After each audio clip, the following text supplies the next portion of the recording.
जिस बेटी को परिवार ने कंजूस और पत्थर दिल कहकर ताने मारे, उसी ने चाणक्य के 4 कठोर नियमों से बिकने की कगार पर खड्डे घर को रातों रात कैसे आबाद कर दिया। जानिए धन के वो गुप्त रहस्य जो हर गरीब को अमीर बना सकते हैं। नमस्कार दोस्तों, मैं हूं विवेक वर्मा और वर्मा स्टोरीज के इस नए अध्याय में आपका हृदय से स्वागत है। दोस्तों, आचार्य चाणक्य ने कहा था कि धन कमाना जितना कठिन है, धन को बचाना और उसे बढ़ाना उससे भी कई गुना अधिक कठिन है। हमारे समाज में कई ऐसे परिवार हैं जहां पैसा तो पानी की तरह आता है, लेकिन उनके गलत फैसलों और दिखावे की आदत के कारण वो पैसा नाली के पानी की तरह बह भी जाता है।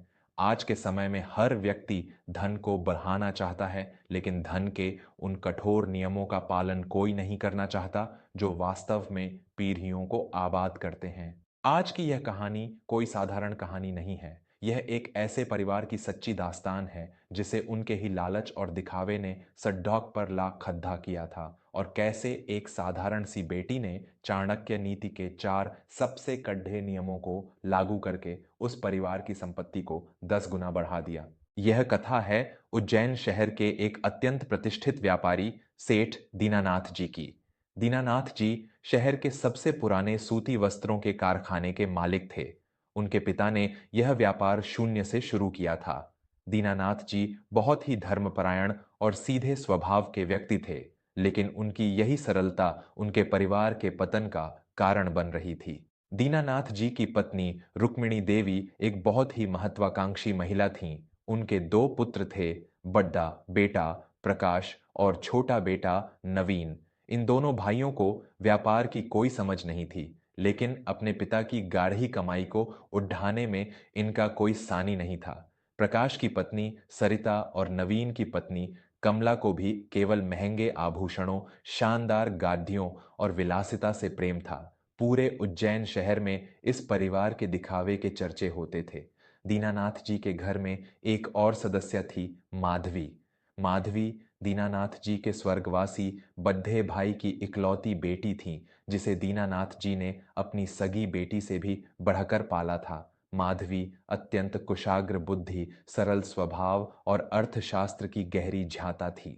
वह अक्सर अपने भाइयों को पैसे की बर्बादी करने से रोकती तो पूरा घर उसे ताने मारता। समय का चक्र कभी एक सा नहीं रहता। सूती कपड़ों के बाजार में अचानक भारी मंदी आ गई। दीनानाथ जी का लाखों का माल गोदामों में सड्डे ऐच गया। दूसरी ओर प्रकाश और नवीन ने व्यापार के नाम पर बाजार के कई बड्ढे साहूकारों से भारी कर्ज ले रखा था, जो उन्होंने जुए जैसी सट्टेबाजी और नई गाड़ियां खरीदने में उड़ा दिया था।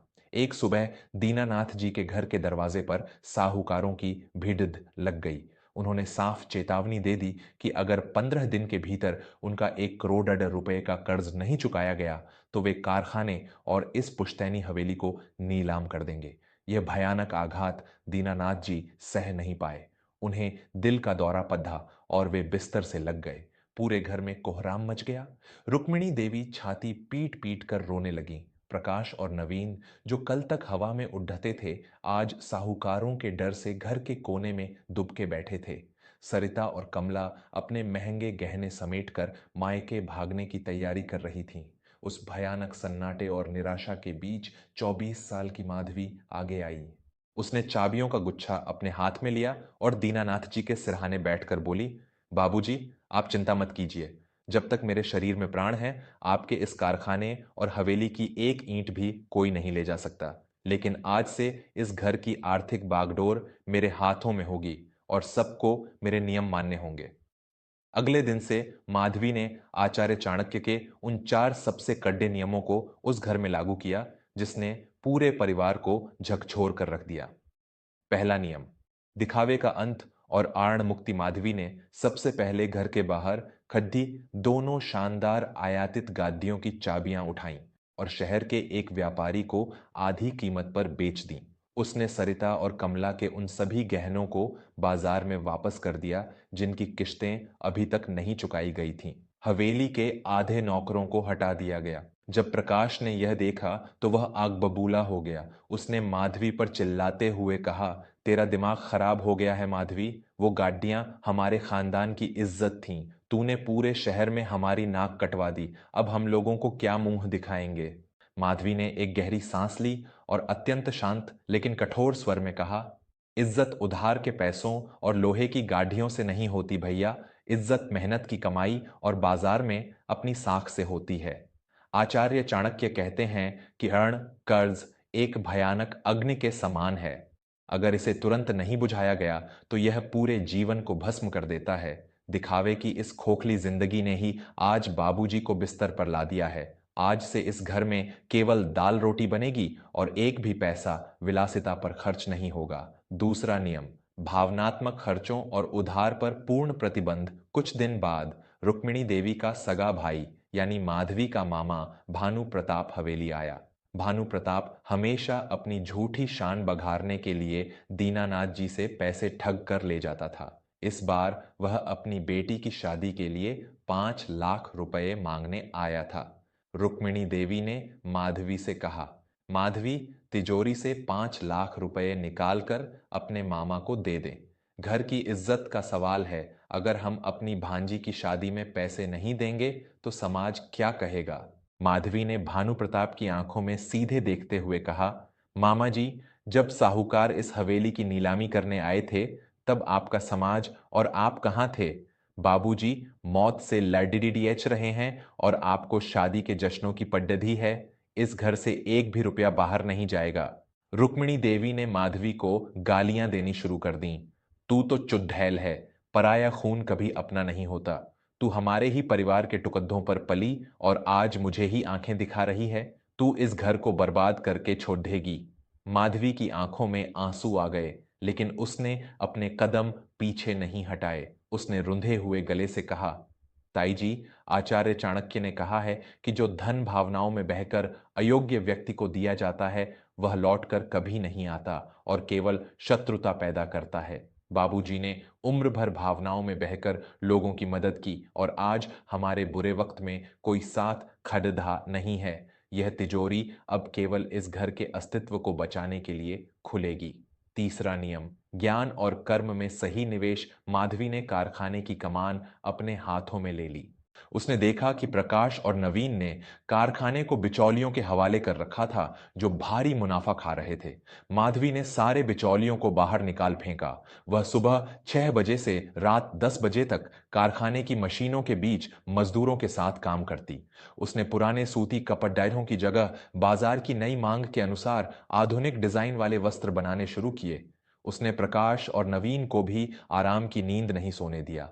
उसने स्पष्ट कह दिया, भैया, अगर इस घर में 2 वक्त का खाना खाना है तो आपको भी कारखाने में मजदूरों की तरह पसीना बहाना होगा। मुफ्त की रोटियां अब इस घर में नहीं टूटेंगी। मजबूरी में दोनों भाइयों को काम पर जाना पड़ा।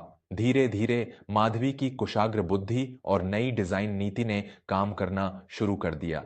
कारखाने का माल बाजार में हाथों हाथ बिकने लगा। जो कारखाना कल तक दिवालिया हो चुका था वह अब मुनाफे में आने लगा।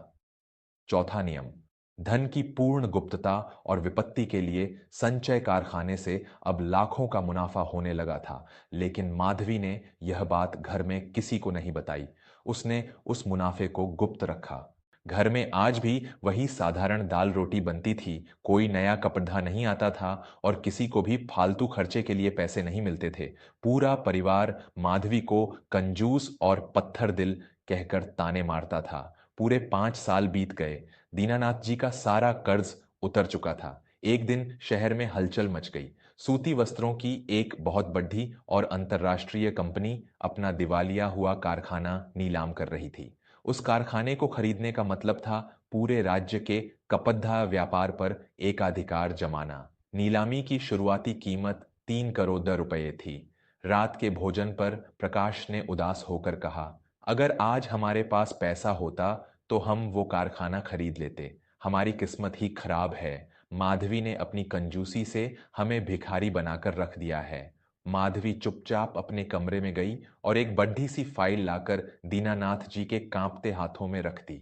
दीनानाथ जी ने जब वो फाइल खोली तो उनकी आंखें फटी की फटी रह गईं। वह उस नए और विशाल कारखाने की नीलामी के कागजात थे और सबसे चौंकाने वाली बात यह थी कि माधवी ने वो कारखाना पूरे 5 करोड़ रुपए नकद देकर दीनानाथ एंड सन्स के नाम पर खरीद लिया था। पूरे घर में सुई गिरने जैसी शांति छा गई। प्रकाश और नवीन अवाक रह गए। सरिता और कमला के चेहरों का रंग उड़ डयच गया। रुक्मिणी देवी के हाथ कांपने लगे। प्रकाश ने हकलाते हुए पूछा, माँ, माधवी, 5 करोड़ रुपए, ये सब कैसे? माधवी की आंखों से आखिरकार वो आंसू छलक पड़ रहे जिन्हें उसने 5 सालों से रोक कर रखा था। उसने कहा, हाँ भैया, 5 करोड़ रुपए, ये वो पैसे हैं जो मैंने आपकी अय्याशियों को रोक कर बचाए। ये वो पैसे हैं जो मैंने झूठे रिश्तेदारों को उधार न देकर बचाए। चाणक्य कहते हैं कि धन को हमेशा गुप्त रखना चाहिए और उसे केवल संकट या किसी बद्धे अवसर के लिए संचय करना चाहिए। अगर मैं आपको बता देती कि हम मुनाफा कमा रहे हैं तो आप फिर से वही पुरानी विलासिता शुरू कर देते। मेरी कंजूसी और मेरी कठोरता ने आपको बुरे वक्त से ही नहीं निकाला, बल्कि आज आपकी संपत्ति को 10 गुना बढ़ा दिया है। दीनानाथ जी फूट फूट कर रोने लगे। वे बिस्तर से उठे और उन्होंने माधवी को अपने सीने से लगा लिया। मेरी बच्ची, तूने आज इस घर का ही नहीं, मेरी पीढ़ियों का उद्धार कर दिया। तू मेरी बेटी नहीं, साक्षात लक्ष्मी और सरस्वती का रूप है। रुक्मिणी देवी, प्रकाश, नवीन और दोनों बहुएं आंसुओं से भीग गए। प्रकाश और नवीन दौड़ ढकर गए और माधवी के पैरों में गिर पड़े। प्रकाश रोते हुए बोला, हमें माफ कर दे मेरी बहन। हम अपने अहंकार और दिखावे में अंधे हो गए थे। हमने तुझे चुड़ैल कहा, पत्थर दिल कहा, लेकिन तूने उन सारे जहर को पीकर हमारे लिए अमृत का गड्ढा भर दिया। आज तूने हमें सिखा दिया कि सच्चा धन बैंक के खातों में नहीं, बल्कि कढ़े, अनुशासन और त्याग में बसता है। उस दिन के बाद दीनानाथ जी के परिवार ने कभी दिखावा नहीं किया। उन्होंने माधवी को उस पूरे व्यापार का मुख्य निर्देशक बना दिया और वह परिवार आज पूरे राज्य का सबसे बड़ा व्यापारिक घराना है। तो दोस्तों, यह थी हमारी आज की कहानी। आचार्य चाणक्य के ये 4 नियम, दिखावा खत्म करना, भावनाओं में बहकर धन न लुटाना, सही जगह निवेश करना और अपने धन को गुप्त रखकर संचय करना, सुनने में बहुत कठोर और कड़वे लगते हैं। जो इंसान इन नियमों का पालन करता है, समाज अक्सर उसे कंजूस और लालची कहता है। लेकिन जब जीवन में बुरा वक्त आता है, जब कोई बीमारी या विपत्ति दरवाजे पर खड़खड़ी होती है, तब आपका दिखावा या आपके वो झूठे दोस्त काम नहीं आते, बल्कि यही कंजूसी और यही कठोरता आपकी और आपके परिवार की जान बचाती है। धन कमाना भाग्य हो सकता है, लेकिन उसे बचाना और बढ़ाना एक ऐसा अनुशासन है जिसके लिए इंसान को अपने ही मन का गला घोंटना पड़ता है। मैं हूं विवेक वर्मा। आपको यह कहानी कैसी लगी? क्या आपने भी कभी दिखावे के कारण अपना धन नष्ट होते हुए देखा है? आचार्य चाणक्य के इन नियमों के बारे में आपके क्या विचार हैं? मुझे नीचे कमेंट्स में लिखकर जरूर बताइएगा। वर्मा स्टोरीज को अपना बहुमूल्य समय देने के लिए आपका बहुत बहुत धन्यवाद। मिलते हैं अगली बार एक और ऐसी ही भावपूर्ण और जीवन को नई दिशा देने वाली कहानी के साथ। तब तक अपना और अपनी मेहनत की कमाई का खूब ख्याल रखें। नमस्कार।